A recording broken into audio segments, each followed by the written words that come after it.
تو حضرت ابراہیم علیہ السلام نے پھر دونوں کو چیلنج کیا، اور کیسے چیلنج کیا؟ پھر اپنی قوم سے کہا، اچھا یہاں پہ دیکھیں اب جب وہ سیکنڈ فیز میں گئے نا، دعوت کے سیکنڈ فیز میں گئے ہیں، تو اپنی باپ سے بھی مخاطب کر رہے ہیں اور اپنی قوم سے بھی مخاطب کر رہے ہیں. اس کال علی ابھی ہی وہ قوم ہی، اپنے باپ سے بھی کہہ رہے ہیں، اپنی قوم سے بھی کہہ رہے ہیں نا کہ یہ مورتیاں کیسی ہیں جن کی آپ گویدہ ہو رہے ہیں. تو آگے سے دیکھیں ٹیپیکل وہی، آپ اپنی نانی سے بات کریں کہ نانی ماں جی یہ بڑا کام خراب ہے نا، تو کہیں گی تمہیں بہت پتہ ہے، مطلب جیسے نانی ماں کہتی نہیں ہوتی کہ ایسی تیسے ہی کرتے آئے نا کہ ہم نے اپنے باپ دادا کو ان کی عبادت کرتے پایا ہے. کالو وجد نہ بائی نہ لہا عابدین، تو وہ 2500 سال پہلے، لائک 2200 ایئرس بفور بھی مائنڈ سیٹ وہی تھا کہ ہم نے اپنے باپ دادا کو بھی یہی عبادت کرتے پایا ہے، تو تم جو ہے نا گمراہ ہو. باپ دادا ہمارے جو ہے نا وہ، انہوں نے کہا کہ گمراہ تھے، تو انہوں نے کہا تو ہمارے باپ دادا کا مذاق اڑاتا ہے تو نہیں چھوڑیں گے.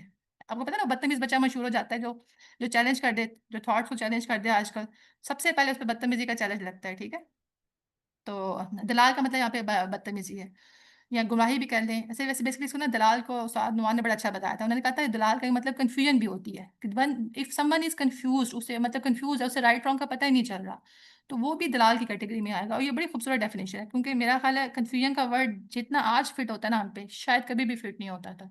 ہم کنفیوز ہوتے ہیں all the time. We have got many options and we don't know کہ رائٹ کیا رانگ کیا ہے. تو ایسی سچویشن میں کو ہم کنفیوز کہیں گے، دلال کہیں گے قرآن پاک کے مطابق. یہ دوسرا ڈائلاگ ہوا. ٹھیک ہے، تو انہوں نے پھر اسے کہا کہ تم جو یہ پوچھتے ہو یہ تمہیں کیا کرتی ہیں؟ تو انہوں نے کہا کہ ینفعونکم اور یضرون، کہ تمہارا کوئی فائدہ بھی نہیں دیتی. وہی ڈائلاگ پھر طرح سے. ٹھیک ہے، انتم وباؤکم الاقدمون فانہم عدو لی الا رب العالمین، کہ مجھے تو بڑا ڈر لگتا ہے کہ میں رب العالمین کی جو ہے نا وہ نافرمانی کروں. آگے ان کا دیکھیں، یہ جو نیکسٹ آخری 3 لائنیں نا، یہ بڑی انپورٹنٹ ہے. یہ ان کے اللہ تعالیٰ کے ساتھ جو اب جو پازیٹیو ریلیشن ہے نا اس کو ڈیفائن کرنے جا رہے ہیں. پیچھے تو چیلنج تھا نا، آگے چلتے ہیں. اب وہ کہتے ہیں کہ جو خدا ہوتا ہے نا وہ کیا کرتا ہے؟ وہ کہتے ہیں خلقتنی فہو یہدین، وہ آپ کو پیدا کرتا ہے پھر آپ کو راستہ دکھاتا ہے. یعنی کہ خدا ایک ایسی اینٹی ہو گئی، ایسی ذات پاک ہے جس نے آپ کو پیدا کرنا ہے، پھر اس نے آپ کو ہدایت دینی ہے، پھر اس کے بعد اس نے آپ کے کھانے پینے کا بندوبست کرنا ہے. والذی ہوا یطعمنی یطعمنی و یسقین، کھلاتا پلاتا ہے آپ کو. پھر جب آپ کی باڈی میں کوئی چینج آتا ہے، آپ کسی کرائسس میں جاتے ہیں، مریض بنتے ہیں، تو وہ شفا بھی اسی کی طرف سے ہوتی ہے. اب یہ مریض کے لیے بھی آپ سمجھ لیں، I would take it like کہ یہ سائیکولوجیکل مرض بھی ہو سکتا ہے، it could be physical pain بھی ہو سکتا ہے نا. مطلب دماغ کا پین تو آئی تھنک باڈی کے پین سے کئی گنا زیادہ ہوتا ہے. جو سائیکولوجیکل آپ کے کرائسز ہوتے ہیں وہ فزیکل کرائسس سے زیادہ پینفل ہوتے ہیں، کیونکہ دماغ محسوس کرنے کا حال ہے، کانشیسنیس آپ کی اگر آپ تباہ برباد ہے تو پھر کیا فرق پڑتا ہے. ٹھیک ہے، اور پھر والذی یمیتنی ثم یحیین، اور وہ ایسا خدا ہے جو پیدا بھی کرے گا اور مارے گا بھی. یعنی کہ سارے خیالات جو ہیں حضرت ابراہیم علیہ السلام ایک ایک کر کے جو ہے نا، مطلب ایک بندہ امامت کے منصبے پہ جا رہا ہے تو آپ دیکھیں اس کی کس طرح کلیئرٹی دیکھیں کہ وہ اپنی قوم سے بات کیسے کر رہا ہے اس زمانے میں. وہ توحید کا جو پورا کنسیپٹ ہے نا، کیسے انہوں نے ڈیفائن کیا ہے کہ آپ نے کسی کو کیسے بتانا ہے کہ خدا کیا ہے. خدا وہ ہے جو آپ کو پیدا کرے گا، آپ کو ہدایت دے گا، آپ کے کھانے پینے کا بندوبست کرے گا، آپ کے کرائسس کو ٹھیک کرے گا، پھر آپ کو پیدا مار دے گا، پھر دوبارہ اٹھائے گا. ریزریکشن کا concept, the day after life کا کنسیپٹ، سما یوجی، یہاں پہ آگے جو ہے نا آفٹر لائف کا کنسیپٹ شروع ہوتا ہے. ٹھیک ہے، اور اس کے بعد یہاں تک نہیں ہے بلکہ آخر میں بھی وہی بادشاہ خدا ہے نا کہ ان یغفر لی خطیئات یوم الدین، کہ جب اس کے بعد یہاں کی کہانی ختم ہو جائے گی and then I will be ری ایگزیکٹڈ، تو دوبارہ زندگی بخشے گا، اور میں امید رکھتا ہوں کہ روز جزا وہ میری خطا کو معاف بھی کر دے. سبحان اللہ. مطلب سچ اے بیوٹیفل آیا. ایک آیت کے اندر، ایک آیت ہے زیادہ آیت ہے، میرے خیال میں زیادہ آیات ہے، بٹ کس قدر خوبصورتی سے واضح کیا ہے انہوں نے کہ ایک خدا کو ہونے کے لیے میرا خدا کیسا ہونا چاہیے. میرا خیال ہے میرا اپنا خدا بھی ایسا ہی ہونا چاہیے نا. اس کے علاوہ مجھے اپنے اللہ میں کیا چاہیے ہوگا؟ کوئی اور کسی اور کو خدا میں کوئی اور خوبیاں چاہیے تو مجھے ضرور بتائیے گا کہ اس کے علاوہ ایک خدا کیسا ہوگا. ایک خدا کو ایسا ہی ہونا چاہیے نا. تو یہ ڈیفینیشن ہے، یہ دعویٰ کے لیے آپ بھی استعمال کر سکتے ہیں. اگر آپ نے کسی سے کاؤنٹر آرگومنٹ کرنا ہو نا کسی ایتھیسٹ سے، تو اس سے بہتر آیت ہو نہیں سکتی. ٹھیک ہے، ہم آگے چلتے ہیں، اس میں ختم کروں گی. ایک اور موقع پر حضرت ابراہیم کی دعوت جو ہے وہ کن الفاظ میں آ رہی ہے، وہ از ابراہیم، اور جب ابراہیم نے کہا. دیکھیں اللہ تعالیٰ نے ہم کو اپنے دوست کہا ہے، کتنے پیار سے کتنی خوبصورتی سے ان کا نام لے کے ان کو بلاتے ہیں نا. وہ ابراہیم، اور ابراہیم نے کہا اپنی قوم سے تم اللہ کی عبادت کرتے ہو کرو اور وتقوا سے ڈر جاؤ نا. اچھا تقوا جو ہے نا وہ ہمارے ڈسکس کر رہے تھے کہ جو تقوا یا متقین کا لفظ ہے نا یہ بہت خوبصورت ورڈ. مجھے نا اپنے علماء کرام سے شکوا ہے، لٹرل میننگ بتا بتا کے نا بچپن سے میری آدھی زندگی ضائع کر دی انہوں نے. مطلب اصل میں یہ ورڈ تھے بہت ہی سائیکولوجیکل اور کرسٹل کلیئرٹی کے ورڈ تھے. تقویٰ جو نکلا ہے نا وہ کانشیسنیس کے ساتھ اٹیچ ہے. آپ پوائنٹ سمجھ رہے ہیں میرا؟ جو بندہ گاڈ کانشیس نہیں ہے نا، دماغ سے سوچ، مطلب ٹھیک ہے اب ہم بچے تھے اللہ میں بہت بڑا ہے، وہ بچہ پوچھ رہی تھی کتنا بڑا ہے، کمرے سے بڑا ہے. نہیں ایسا نہیں ہے، بس اللہ میں کہتی بہت بڑا. اللہ میں نظر آتا ہے؟ نہیں اللہ میں نظر نہیں آتے. بس یہ اللہ میاں تھا بچپن سے نا میرا.